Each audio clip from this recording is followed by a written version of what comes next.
Строительство якутской ГРЭС-2 продолжается. Сегодня журналистам республиканских и федеральных СМИ показали рабочие площадки объекта и ход его строительства. Новая станция заменит выбывающие мощности действующей якутской ГРЭС, создаст резерв мощности и повысит надежность энергоснабжения потребителей. ГРЭС-2 – это один из 4 проектов инвестиционной программы ОАО «Русгидро» по строительству энергообъектов на Дальнем Востоке страны.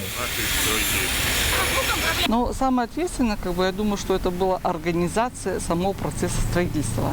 Когда мы приехали, во-первых, ежедневная работа с подрядными организациями, проведение этих ежедневных планерок, определение плана на день, проверка выполнения этого плана. Но я думаю, что это достаточно трудоемкая работа. И плюс, все понимаем, что нам надо выполнить планы, надо выполнить графики, которые у нас утверждены, установлены.